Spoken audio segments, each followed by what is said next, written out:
you is what we are focusing on this week. I remember I used to get offended when people say, "Who do you think you are? Who do you think you are?"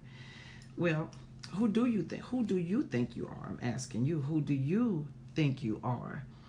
Well, this week we want to focus on the real you. Who do you think you are? Or who do you know you are? Or who do you believe you are? That stems the answer to that stems from a mindset. It stems from a mindset. I want to define what mindset is. Mindset is an established set of attitudes. It's an established set of attitudes. It's habits of mind formed by previous experiences. So in conclusion, in other words, you are a product of your experiences. You are a product of your environment. Whatever your experiences are, you've come to conclusions each time you've had those experiences, and you've developed out of that a mindset. And that mindset drives you to say the things you say in response to certain comments. That mindset drives you to make certain decisions, behave a certain way based on the experiences or based on what you felt out of those experiences. So time after time, experience after experience, you've come to conclusions based on those experiences, and those conclusions have developed in you, have set into your mind a mindset.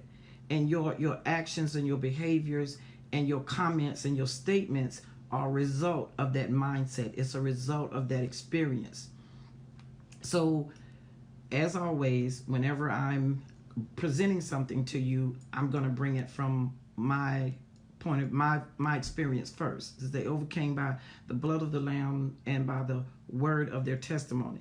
So in knowing what God has done through me and how it has affected me may help you. May be something in that you heard, and it may help you. In my environment, the experiences in my environment, I was in an environment of the absence of a good father. My father was abusive toward my mother. I saw that. I lived through that. I was even in the middle of one of their physical altercations and got several licks, due to that. So that was an environment. So my experiences layered my experiences from that. I saw that time and time again. Then finally my father left, and then I was in an environment of a single mother. It was an absent father, period. It was a single mother doing the best she could with what she had, with what she knew, to raise these 4 children, 3 boys and a girl. So that was my environment. The absence of a father, and when he was there, an abusive father, developed in me a mindset. And that mindset was out of those experiences. And what it produced was a mindset of insecurity, a mindset of low self-esteem, a mindset of self-depreciation. I didn't appreciate myself. I depreciated myself. Whenever someone would even give me a compliment, I rejected it. No, you lying. No, that's not it. That's not me. No, I couldn't even receive good compliments. I couldn't even receive them because I had no clue. I had no concept of me being good, any good being in me, or depending on what they said. I had depression. It wasn't a severe depression where I had to go on medication or anything, but I often wondered what life would be like if I wasn't here, or why was I even born? Why am I even here? So it was depression, and huge, this was a big one, symptoms of abandonment, which is all of the above, are symptoms of abandonment. And that abandonment was my father leaving. I remember my father being there, and then my father left. I was the only girl of 4 children. I remember constantly, even into my adulthood, asking periodically and consistently over the years, asking myself, how could he leave his only girl? How could he leave his only girl? I was the only girl he had out of the 4 children. How could he leave his only girl? Not knowing that question came out of a feeling of abandonment. And in my young childhood mind, in my fantasy, in my perfect world, and from what I saw on TV, I developed a mindset that Daughters were doted on by their father. Fathers doted on their daughters. They were daughters were their precious jewels, their precious little princesses, and daughters were cherished, and they were loved, and they were all of these things. I just thought daughters were, and I experienced none of that from my father or a father. Period. I experienced none of that. So my mindset was all of these issues that I lived with because of the experiences and the what set and what developed in my mind. So when I met God, as I presented to you last week through that experience with Prophet Robert C. Blake Sr., when I met God that night, God began this process with me to where he peeled back those layers, because each experience, each thing that happened over and over and over again were just layers of a strategic attack of the enemy to subdue me and keep me from not knowing who I really was. It was a strategic attack for him to put a covering over me even getting to a point with God to where I would allow him to reveal to me who I really was, the real me, who the real me was. I didn't know who I was, but I didn't know the real me. I didn't know there was another me in there. There were times when my family would say things, Tanja's sneaky, Tanja's mean, Tanja's, and they would, I call it misdiagnose. They would misdiagnose me, and they would call me certain things. And I can remember sitting there thinking, I'm not like that. I'm not mean. I just don't like anybody messing with me. I'm not mean. And I knew what I wasn't, but I didn't know what I was. And when you don't know who you are, you still can't go forward in a thing, because you don't know what you're going forward in. You're just right there in that current present mindset of either void, either nothing, or you are living out what you think you are, or what certain ones have said over and over and over again. And you have faith comes by hearing, and not just faith in good faith in good things, but if you hear negative things all the time, your mind could go into believing, and your ears believing those negative things. Maybe I am me, maybe I am this, because you have nothing to offset it. You have nothing to counter, to battle that thing with. So you're there in that mindset of experiences, and those experiences can even be those words that have been spoken over you, or that have been slung at you and thrown at you, that you had no shield up to protect yourself against that. So your ears heard it, you took it in, you receive it, you had nothing to offset it with. So now you're believing that that's what you are. You're believing that that's all you're good for. You're believing that there's nothing out there better for you than that. And that's just not so. God wants his daughters to know who they are, and he wants to peel back those layers of those negative experiences so he can reveal the real you. So God peeled back layers, and he revealed the real me. And then he showed me what those layers meant. He showed me what those layers had done to me over the years. Even though I was raised by a single mother, the issues didn't just drop on me. They didn't just, okay, my father left one day and bam, all these issues just dropped. Insecurity, low self-esteem, self-depreciation, depression, symptoms of abandonment. All of a sudden one day they just whoosh and drop down. That's not the way it happened. It happened through experience after experience after experience after experience. Because my father leaving left a sense of vulnerability. Because a father wasn't there, or a protector wasn't there, things happened to me that should not have happened. So those experiences, experience after experience after experience, created this layer of, it just layered me in until I was in this cocoon of sorts of not really knowing. And that cocoon covered, I remember anger being a part of my defense, and that's how the misdiagnosis happened. Because I when I got angry, or when I showed the emotions of anger, people would tend to kind of stay away.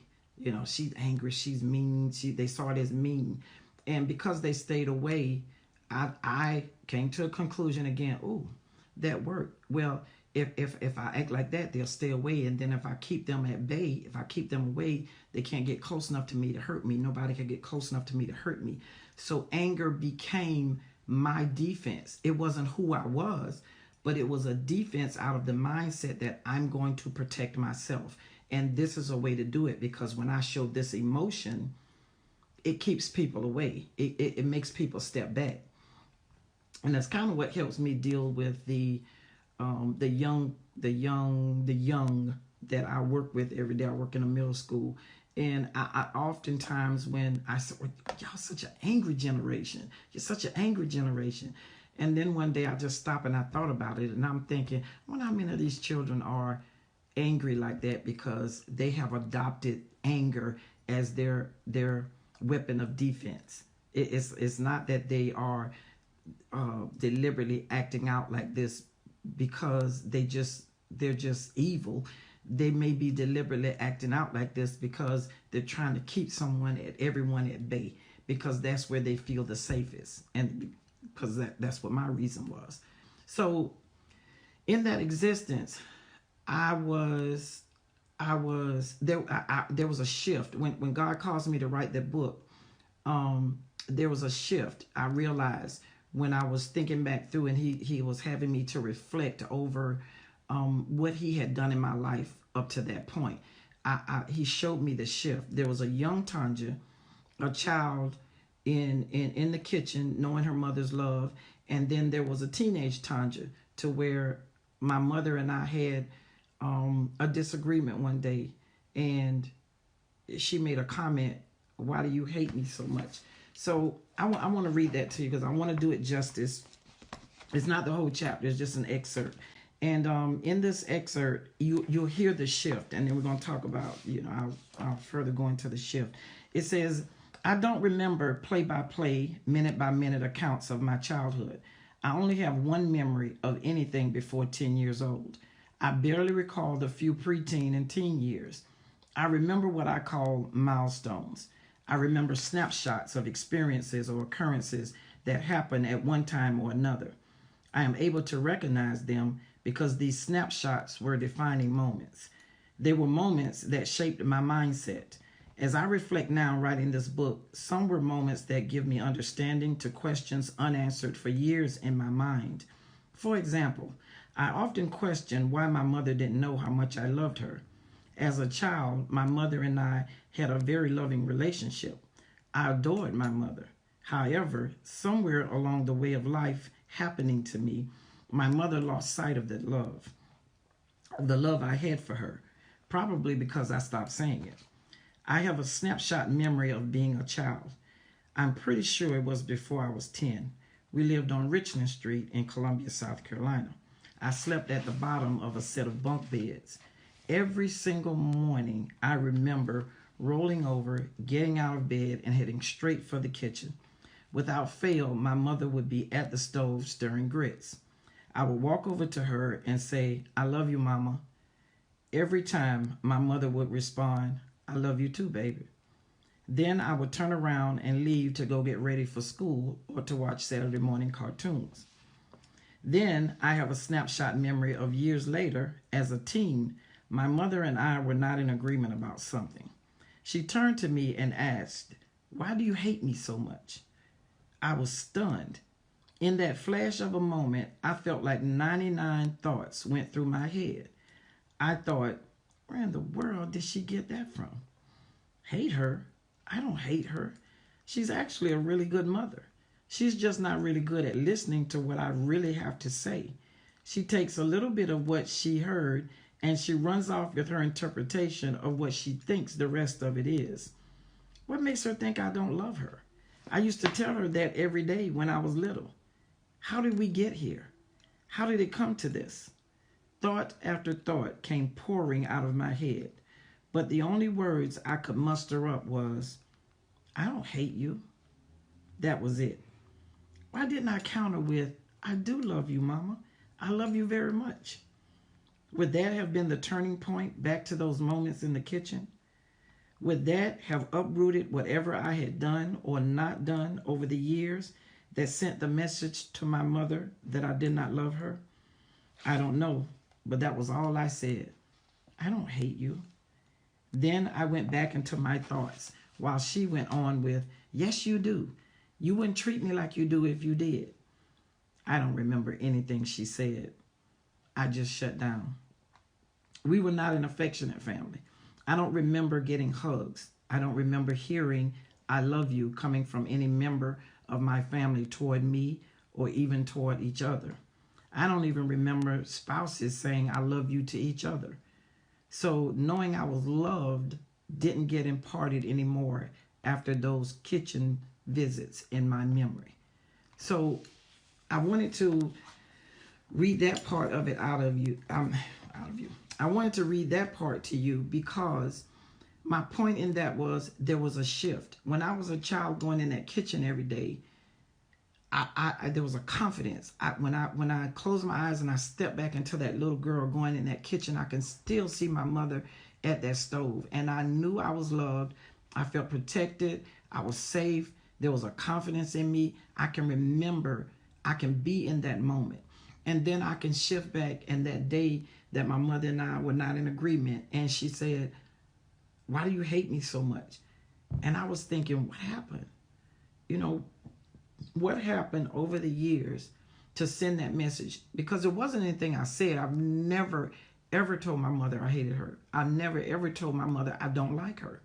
So something in my mindset, something in that caused me to, and remember your mindset comes from your experiences. So these experiences that were happening to me, nobody else knew about it. So the mindset that was established, none in my surroundings knew that I was gaining this mindset. But something in what I said, something in what I did, my actions, maybe the withdrawing, the anger, being just lashing out, something in what I did sent that message. Because there's a saying, action speaks louder than words. So something in my actions, something in my behavior sent a message to my mother that I did not like her, or as she said, my mother was a drama queen. Now she used the word hate. And so in her description of what that was she was seeing in me towards her, my behavior sent that message. And that wasn't the real me, because nothing in me hated my mother.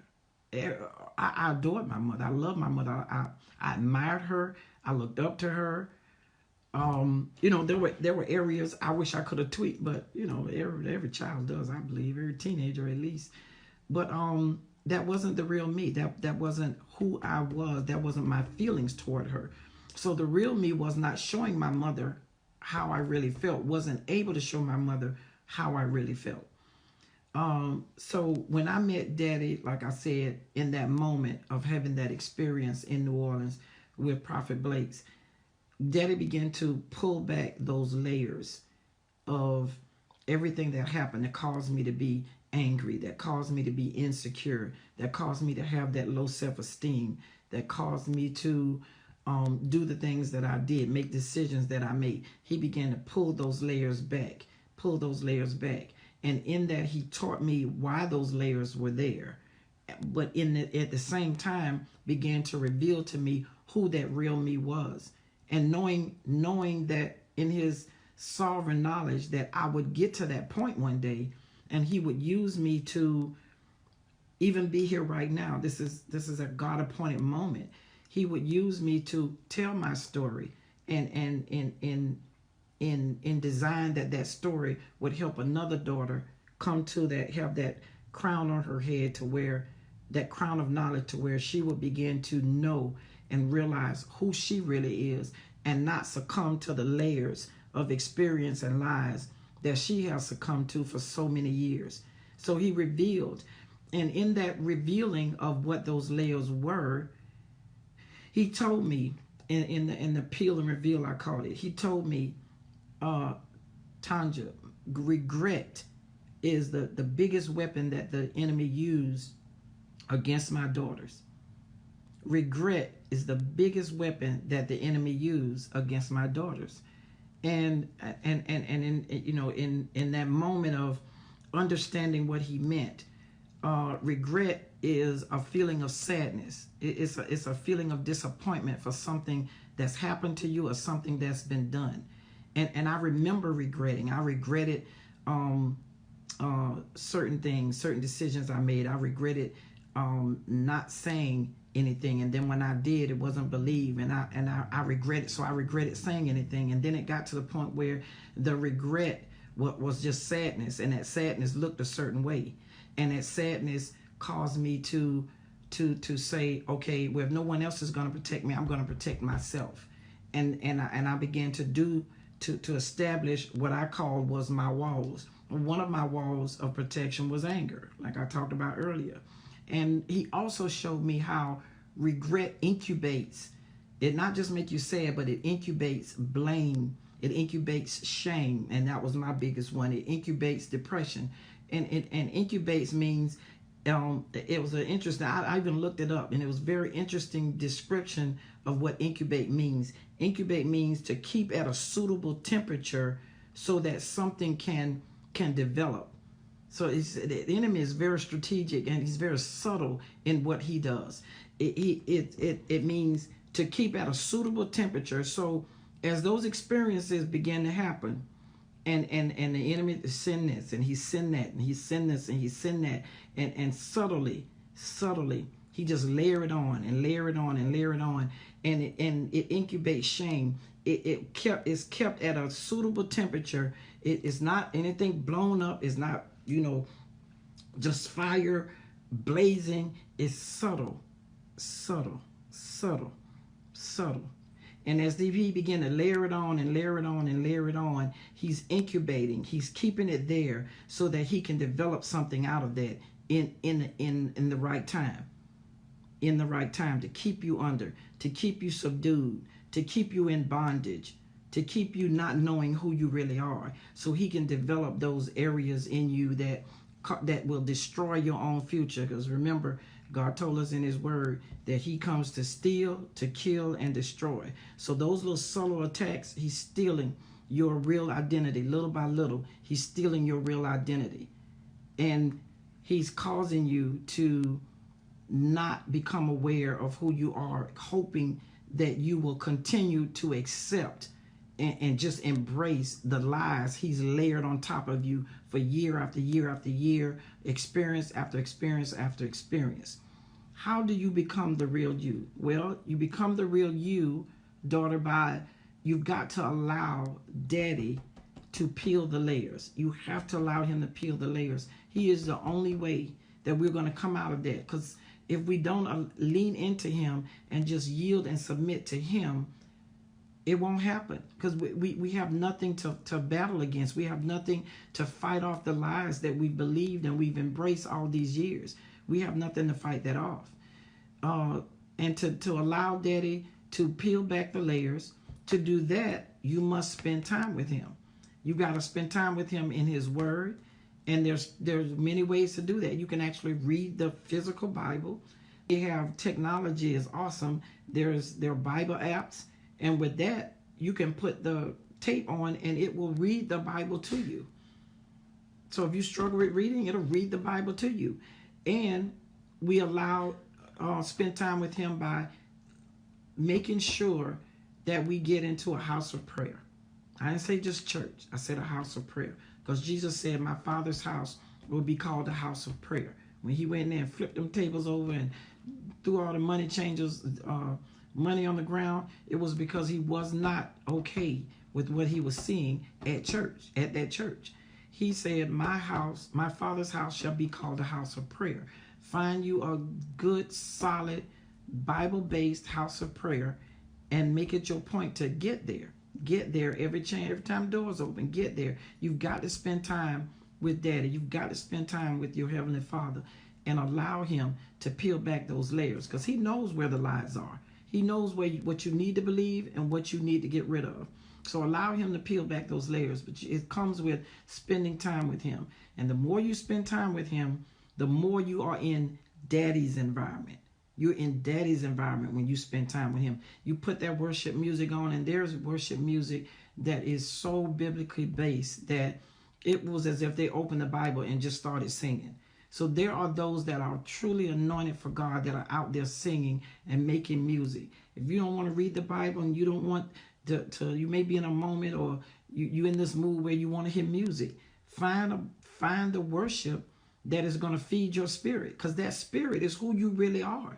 That spirit is what God breathed in your mother's womb and then started weaving you together, all your arms and your fingers and your toes, and started weaving you together to be what you're going to look like, the physical appearance of when you get here. But the breathing in your spirit is the real you. But you need to find out who that is. And the only way you're going to find out who that is to connect with the one that put it there. And that's God. That's the creator. So the more we spend time with him, the more we find out who we are. And the more we spend time with him, the more we are in his environment. And the more we are in his environment, we become a product of our environment. Just like we started out in this talk, in this dialogue. It is a mindset. And then your mindset becomes that product of your environment. What environment are you in? What environment are you focusing on? The word also says, let this mind be in you that was also in Christ Jesus. Is your mindset where you are right now the mindset of Jesus? Think about it. Which mindset, the more you are in that environment of God, the more you're going to have the mindset of Jesus. The more you're going to think like Jesus. And when you think like Jesus think, you're going to do the things Jesus did. So you have to, it all goes together. And it all is in his word. You've got to spend time with him. You've got to stay connected to the vine. You've got to spend time with him. You've got to stay in daddy's environment. And when there's my time. And just right, I'm wrapping it up. You've got to spend time with him. Stay in daddy's environment, and you become a product of your environment. You will become the real you. The real you.